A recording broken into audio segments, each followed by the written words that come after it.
You're listening to Skeptoid. I'm Brian Dunning from Skeptoid.com. 13. The Private History of a Curse.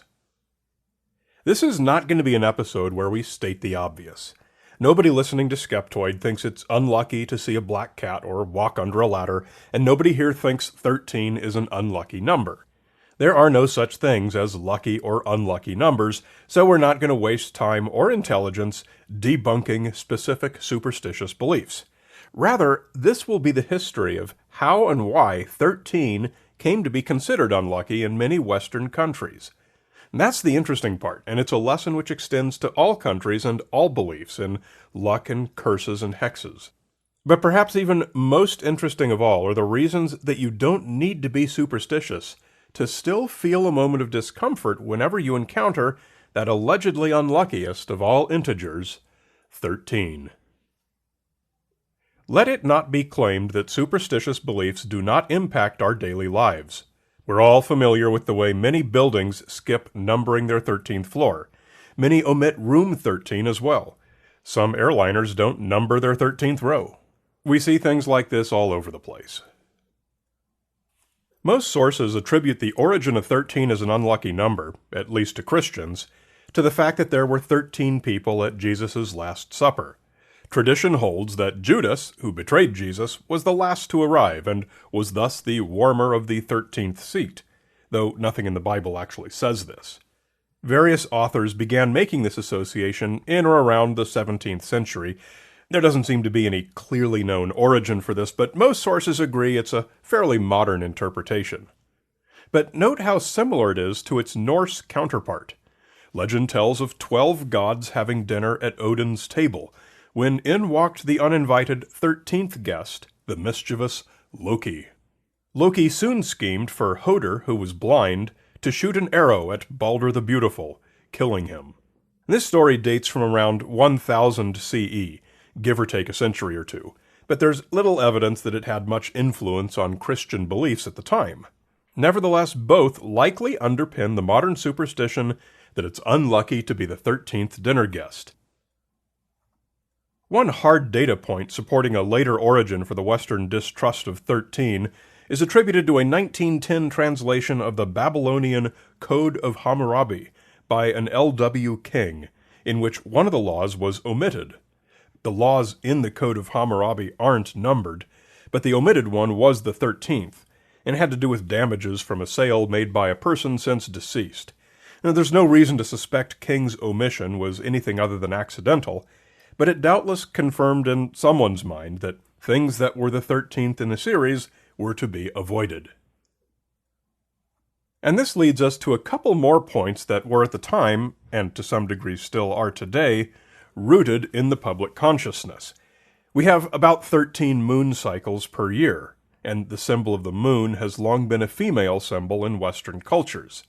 13 times a year, according to Leviticus, women are unclean due to their menstrual cycle. More than one scholar has linked unclean, sinful women to the witches who fly on their broomsticks during each of the year's 13 full moons.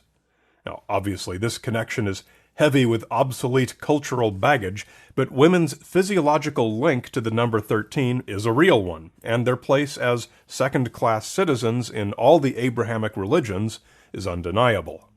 To many members of the class of white men who defined and codified societal norms over the past few millennia, 13 had profound negative connotations at a deep fundamental level. We can't easily quantify how much influence that this may have had on today's image of 13 as an unfortunate number, but whatever amount that is, it's non-zero.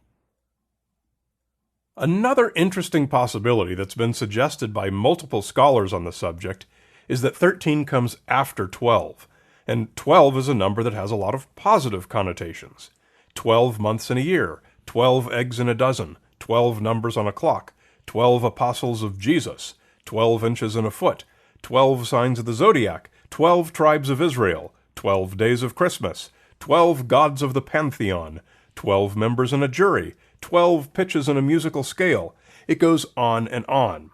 13, by following right on 12's heels, charges in and screws everything up. Adding one more to any of those things ruins it. It's not hard to imagine that throughout history, many people wanted 12 of something for some purpose related to any of the foregoing, and 13 would always be an undesirable or wrong number. Our brains are wired to think anecdotally, and to assign early significance to the first associations our brains make.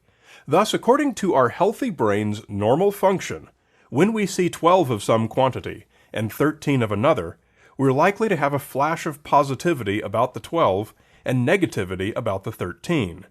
This tendency of our brains to automatically spot patterns is called apophenia, and it explains why you, as a healthy person with normal function and minimal tendency toward superstitions, should still be expected to feel a slight discomfort upon seeing a 13.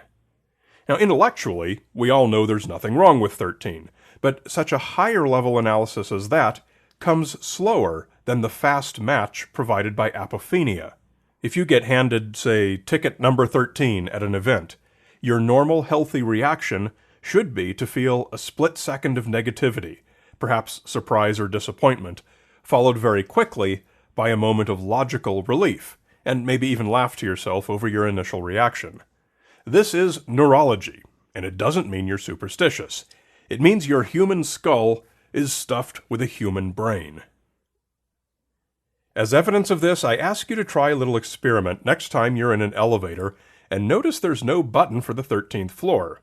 Seeing that series go directly from 12 to 14, did you not feel a tiny flash of reassurance, perhaps safety or a sense of being protected?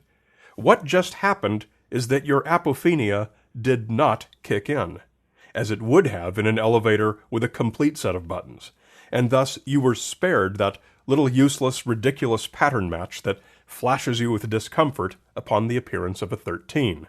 Superstitious people might consciously appreciate the lack of a 13th floor, and now we can see that non-superstitious people also derive at least a tiny amount of actual relief from it. Plus, it gives us something fun to mock as we ride the elevator. For me, when I ride such an elevator and think of all these fascinating implications, it's a wonderful little real-world science demonstration. There's another interesting side effect of this apophenia-induced validation of 13 as a bad number, and that's the way some people try to rationalize it by seeking real-world proofs that 13 is in fact somehow bad. A famous example of this came in 2005 when the Telegraph newspaper ran an article that talked about the UK's national lottery. It talked all about it, what the odds are, what the top payouts have been, and how many prizes have been won, how the taxes work, what winners tend to do with their money. In one paragraph, about halfway through, it mentioned that the luckiest numbers had been 38, 25, and 31, having been drawn 182, 175, and 166 times respectively, while the unluckiest numbers had been 13, 41, and 16, having been drawn only 120, 126, and 127 times.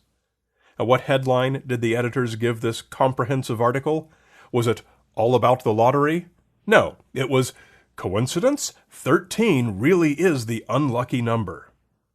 As a comical footnote for Skeptoid listeners who are presumably of a logical mindset, this lottery article appeared in the paper's personal finance section.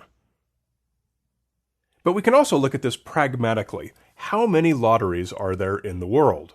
1,000? 10,000? Are 13 and 38 the luckiest and unluckiest number in all of them? Of course not. But some fraction of all the world's lotteries have 13 as the unluckiest number. But the corollary is that an approximately equal number of lotteries have 13 as the luckiest number. This result printed in the Telegraph was cherry-picked data. Following this same cherry-picking methodology, I could look at a database of traffic accidents and see what's the most dangerous street in every city. Inevitably, for some cities, this will be 13th Avenue, just as it'll be 12th Avenue for others, and Martin Luther King Boulevard for others. Then all I need do is publish a detailed analysis of the traffic accidents in that one carefully chosen city, and prove that 13th Avenue is the most dangerous street in Los Angeles, or whatever city it is. and thus confirm that 13 is an unlucky number. If you look carefully at most claims where 13 turns up unlucky, you'll probably find that it employs this same type of cherry picking. The irony of all these attempts to find validations for the curse of the number 13 is that their net effect tends to be just the opposite. The fact that some people take superstitions at least somewhat seriously actually does make people safer, counterintuitive though that may sound. For example, some people don't go out on Friday the 13th, and fewer people on the roads has resulted in fewer traffic accidents. There are also fewer fires and fewer thefts reported. This was according to a 2008 study by the Dutch Center for Insurance Statistics, which found only 7,500 traffic accidents on average on a Friday the 13th, compared to 7,800 on other Fridays, a drop of about 4%. 4% is big if you think about the number of people needed to stay indoors because of the number 13. Popular histories of the number 13 often include a mention of the 13 Club, a tongue-in-cheek philanthropic association of notable rationalists at the College of William and Mary, founded around 1880. Their 400-some members eventually included 5 U.S. presidents.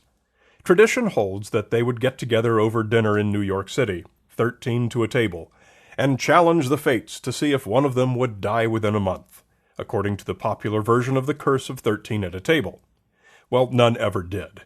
Their purpose was to hold humanity to a higher standard, one not crippled by adherence to faith in the irrational.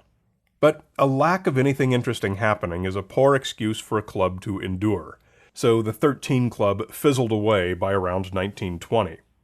This leaves us with truly the most interesting factoid about 13 as a cursed quantity, and that's that I managed to get through this entire episode without once mentioning triskaidekaphobia.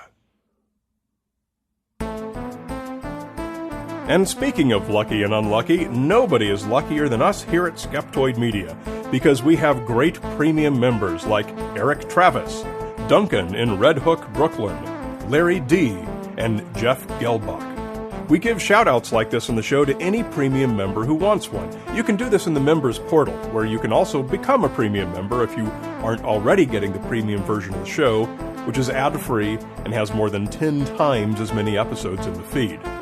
Just come to Skeptoid.com and click on the members portal to get your shout-out and other benefits of premium membership. You're listening to Skeptoid, a listener-supported program. I'm Brian Dunning from Skeptoid.com.